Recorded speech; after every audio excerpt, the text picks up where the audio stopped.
Selamat berjumpa dengan saya, Ibu Susan Wiryadinata, atau biasa saya dipanggil Ibu Susi. Saudara-saudara, pagi hari ini kita bertemu di sekolah minggu kelas dewasa, ya, atau bagian dewasa. Jadi karena sistem online, mungkin saudara bertemu hari Jumat atau hari Sabtu. Tapi kalau yang hari Minggu, kapan saja, ini salah satu manfaat atau keuntungan dengan sistem online. Nah, saudara-saudara, tema hari ini kita belajar tentang keefektifan pemuritan keluarga atau pemuritan keluarga yang efektif ya. Memang sebetulnya pemuritan itu kalau dijalankan oleh keluarga sendiri yang paling baik ya, karena orang tua yang membimbing anaknya sendiri. Jadi hubungan antara orang tua dan anak itu menjadi akrab.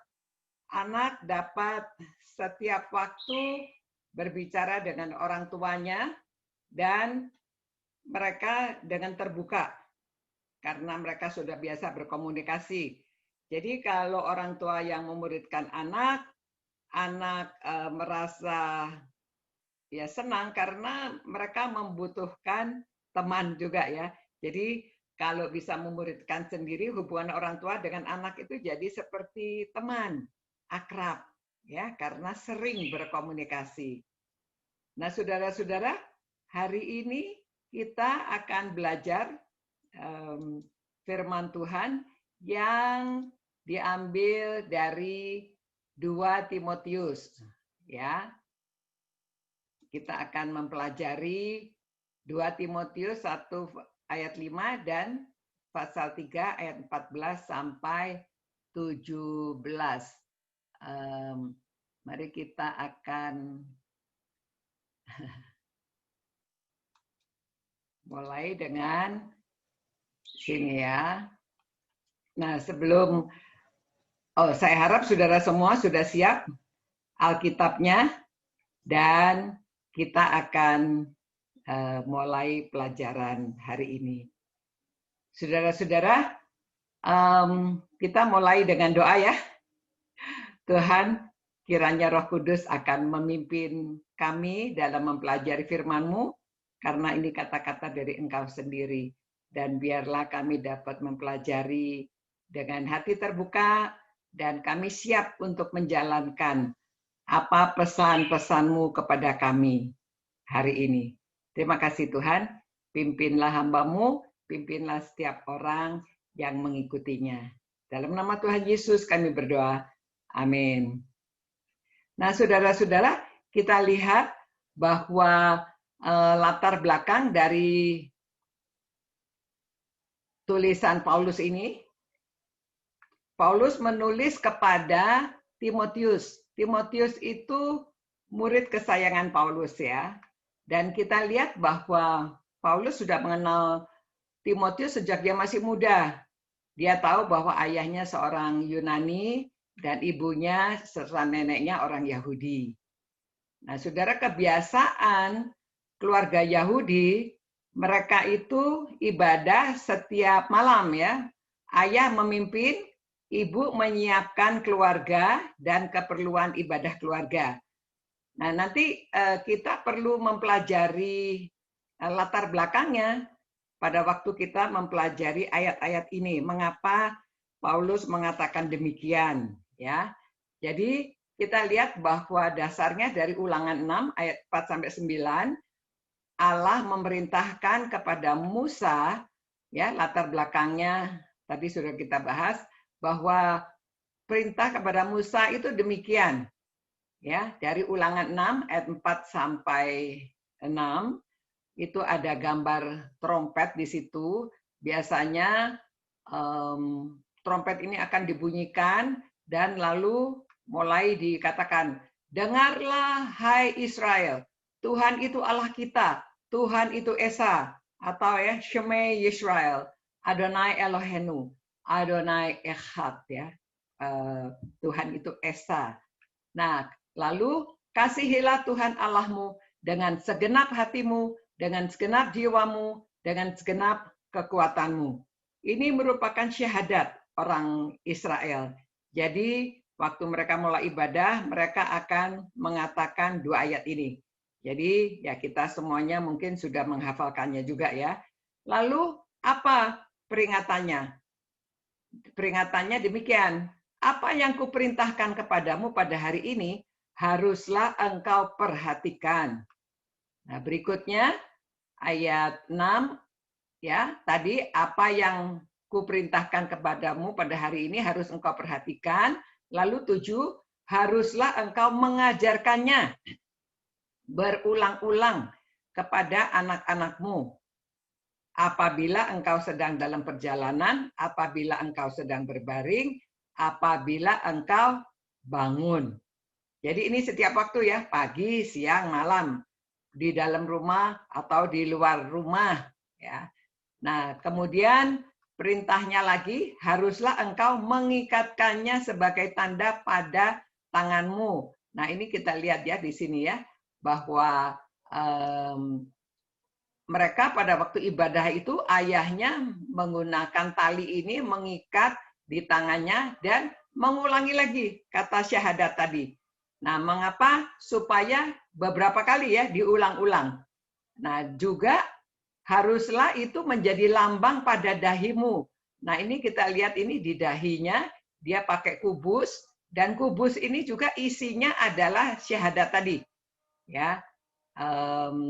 Tadi dengarlah hai Israel gitu ya, bahwa Allah itu Tuhan kita, Allah itu esa adanya, kasihilah, dan itu diulangi lagi. Kemudian haruslah engkau menuliskannya pada tiang pintu rumahmu dan pada pintu gerbangmu. Ini ya, ini ada di pintu. Jadi kalau kita masuk ke rumah orang Israel, di pintunya ada ini asusa namanya ya. Kalau saudara ke hotel-hotel juga selalu di pintu hotel ada ini. Jadi mengingatkan terus-menerus diingatkan melalui peragaan, melalui apa yang dilakukan ini supaya anak melihat orang tuanya, melihat wajahnya. Karena dengan demikian orang tua itu menjadi teladan, ya. Nah, kemudian saudara, yang pelajaran hari ini tadi itu latar belakangnya, ya. Jadi si Yunike sama Lois itu karena ayahnya orang Yunani tidak mengadakan ibadah, jadi ibunya. Jadi kalau tidak ada ayah ya ibu yang memimpin. Ibu mengajak anak-anaknya sejak dari kecil, walaupun mereka belum mengerti, tetapi kita terus mengadakan sehingga anak itu sudah menjadi biasa. Nah, Paulus mengingatkan kepada Timotius demikian. Tetapi hendaklah engkau tetap berpegang pada kebenaran yang telah engkau terima dan engkau yakini, dengan selalu mengingat orang yang telah mengajarkannya kepadamu. Ya, saudara kalau bawa Alkitab, bukalah 2 Timotius 3, 14-17, atau melalui screen ini kita baca bersama-sama ya. Yang 15, ingatlah juga bahwa dari kecil engkau sudah mengenal kitab suci yang dapat memberi hikmat kepadamu dan menuntun engkau kepada keselamatan oleh iman kepada Kristus Yesus ya. Jadi dia ingatkan ini dari kecil kan Timotius sudah mengenal kitab suci. Nah, yang diajarkan oleh ibunya dan neneknya itu. Nah, itu yang ditulis dalam 2 Timotius pasal 1 ayat 5 ya. Lalu 16. Segala tulisan yang diilhamkan Allah memang bermanfaat untuk mengajar, untuk menyatakan kesalahan, untuk memperbaiki kelakuan, dan untuk mendidik orang dalam kebenaran. 17. Dengan demikian, tiap-tiap manusia kepunyaan Allah diperlengkapi untuk setiap perbuatan baik. Nah, saudara, pada waktu kita belajar firman Tuhan, tadi kita mempelajari 4 ayat. Nah, dalam 4 ayat itu saudara cari, yang mana sih inspirasinya, yang mana pesan utamanya sebetulnya? Yang mana, saudara? Nah, kalau kita di kelas, saya bisa menunggu saudara mencari ya. Tapi saat ini saya langsung berikan sebetulnya pesan utamanya yang mana. Kita lihat tetapi hendaklah engkau tetap berpegang pada kebenaran yang telah engkau terima dan engkau yakini. Nah, itu di ayat 14 ya. Jadi supaya tetap berpegang. Nah, bagaimana itu? Itu sebabnya karena dia sudah belajar, dia sudah dimuridkan, Rasul Paulus mengingatkan, ya, tetap berpegang pada kebenaran yang telah engkau terima dan engkau yakini. Nah, kalau kita sudah tahu pesan utamanya dari 4 ayat ini, lalu kita investigasi ya, kita selidiki apa sih kebenaran-kebenarannya yang disampaikan dari 4 ayat ini.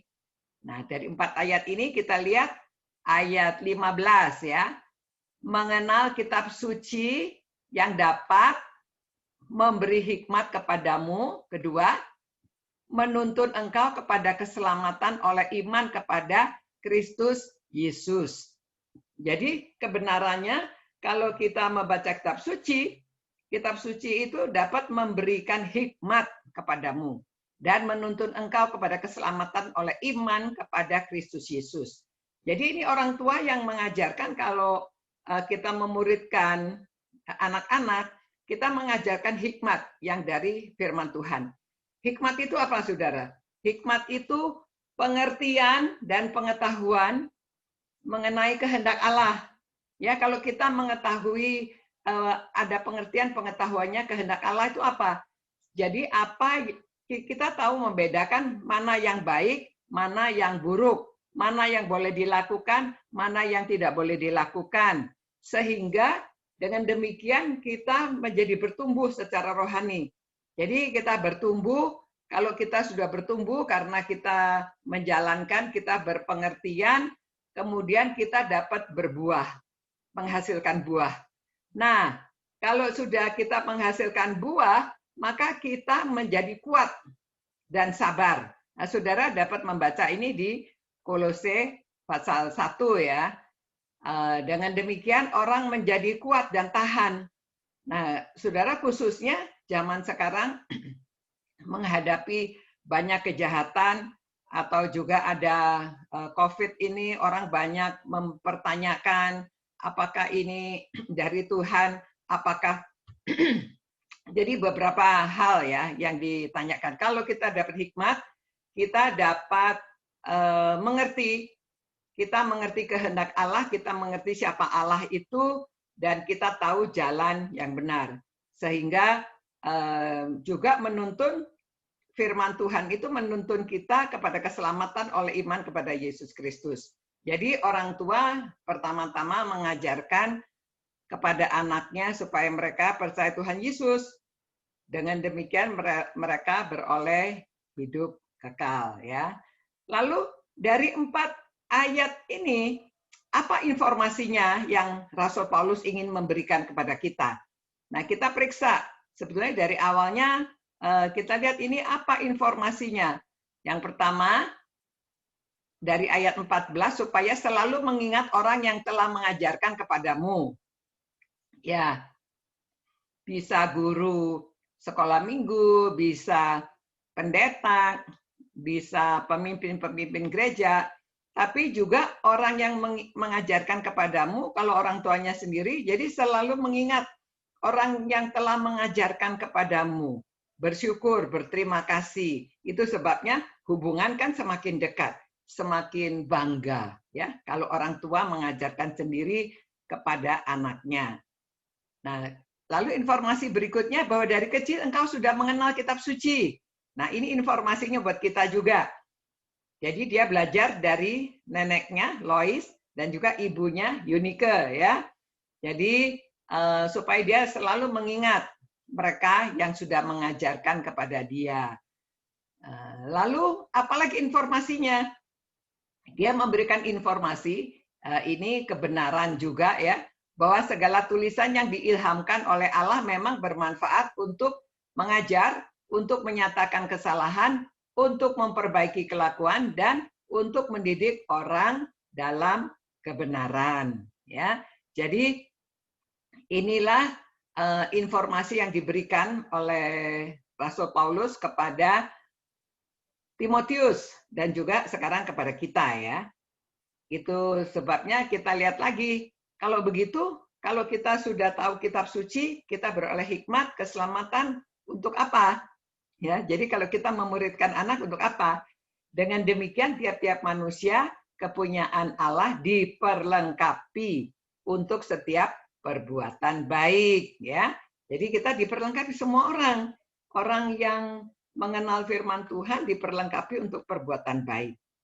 Nah, kalau kita sudah tahu implikasinya, sekarang kita mau mengimplementasikan di dalam hidup kita, ya. Bagaimana mengimplementasikannya?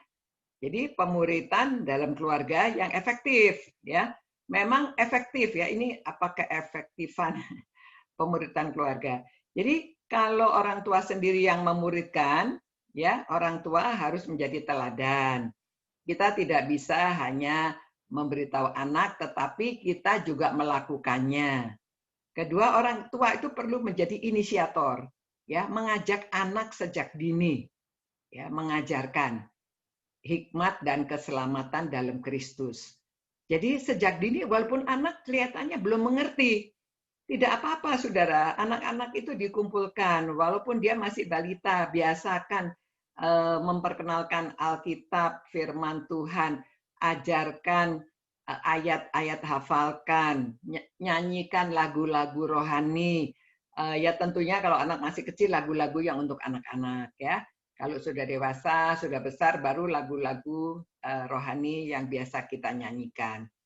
Nah, kemudian saudara, kalau begitu, kalau dapat dilaksanakan pemuritan dalam keluarga, sebetulnya keuntungannya kepada kita, kepada orang tua. Mengapa? Karena orang tua dapat mengatasi masalah. Kalau anak takut akan Tuhan, kalau anak sudah tahu pesan-pesan Tuhan, ya pasti dalam kehidupan dia, dalam pergaulannya, karena di luar sana banyak orang yang jahat, ya. Banyak orang baik, tapi banyak orang jahat juga. Anak-anak bisa dijerumuskan ke dalam sesuatu yang kita tidak inginkan. Ya, ada narkoba, ada seks bebas. Nah, kita lihat zaman sekarang ini, anak muda-muda pun berani memperkosa anak kecil, ya. Jadi, tapi kalau kita sudah memperlengkapi anak kita, jadi kita tahu anak-anak itu tentunya tidak berani melakukan hal-hal yang di luar pesan-pesan Tuhan, ya.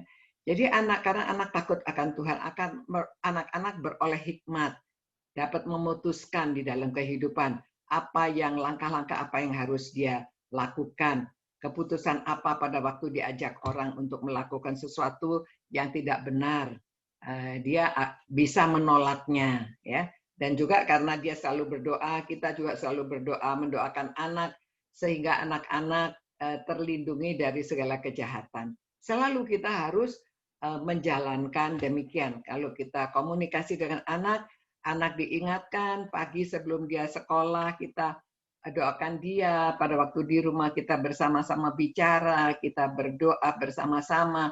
Pada waktu ada masalah dia bisa curhat kepada orang tua, sehingga di dalam menjalani kehidupan ini anak-anak mempunyai mentor dan orang tuanya menjadi mentor sendiri, ya. Jadi anak diperlengkapi dengan setiap kebaikan.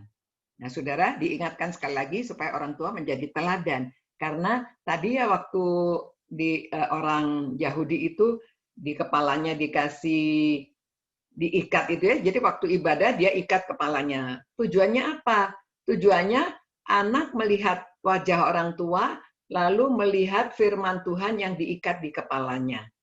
Jadi mereka memandang wajah orang tua. Demikian juga waktu kita memuridkan anak. Jadi anak memandang kita, ya. Lalu apa yang ditekankan? Yang ditekankan hendaklah anak tetap berpegang pada kebenaran yang telah dia pelajari, yang telah dia terima dan dia yakini. Nah, kalau sejak kecil, ya kita sudah melatih mereka, sudah mengajar mereka, sudah berkomunikasi dengan mereka, pesan-pesan Tuhan sudah kita sampaikan, ya, maka anak bisa tetap berpegang pada kebenaran yang telah dia terima dan yakini. Nah, caranya bagaimana, saudara? Orang tua mengadakan waktu berkomunikasi dengan anak, mengajarkan dengan mengingatkan berulang-ulang Maksudnya bukan untuk menjadi cerewet dan terus-terus ngomong lagi, tetapi dalam segala situasi itu kita berkomunikasi dan memberitahu, oh kalau kamu ini begini ya sebaiknya begini. Kalau kamu pilih pelajaran sebaiknya begini. Kalau kamu belajar, kalau bermain, kamu pilih teman, banyak hal yang kita ajarkan.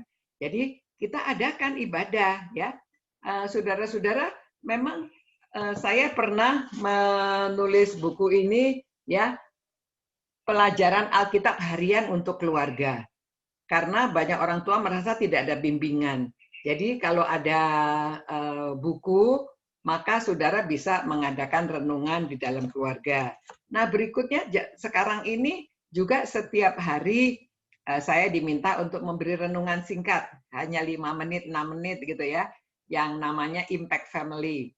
Setiap malam kalau saudara mau, mungkin guru saudara bisa membagikan semua kepada saudara-saudara, supaya saudara bisa mengadakan renungan bersama keluarga, duduk bersama anak cucu ya, kalau yang sudah senior, sudah saudara dengan cucu-cucu. Kalau saudara kelas ini, kelas dewasa muda, saudara dengan anak-anak saudara.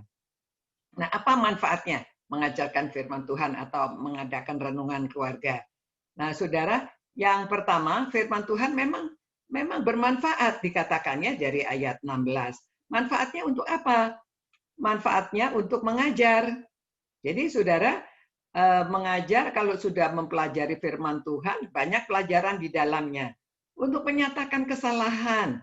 Jadi kita bukan menghakimi mereka, tetapi menunjukkan, oh yang ini salah, jangan dilakukan yang begini. Jadi untuk memperbaiki kelakuan. Ya, jadi supaya anak sopan, supaya anak hormat sama orang yang lebih tua, semuanya itu kan ada di firman Tuhan dan mendidik orang dalam kebenaran, ya. Jadi itulah kalau kita bisa memuridkan keluarga sendiri, memuridkan anak, maka ada banyak manfaatnya. Ini menolong orang tua untuk menjalani hidup ini. Jadi saudara, untuk implementasinya, untuk penerapannya, saudara adakan kegiatan di dalam rumah. Kegiatannya apa? Ya, saudara sendiri jadwalkan. Setelah saudara renungan yang hanya 5-6 menit itu, kemudian saudara jadwalkan membaca Alkitab. Ya, bisa 1 hari 1 fatsal atau per halaman atau bagaimana, terserah saudara memutuskannya. Pada mulanya mungkin sulit, sepertinya kok membaca Alkitab panjang ya. Tapi kalau sudah biasa, saudara, membaca Alkitab itu berhalaman-halaman tuh enjoy ya, senang, kepengen tahu, walaupun sudah berkali-kali membaca, kepengen tahu lagi ya, karena itu firman Tuhan.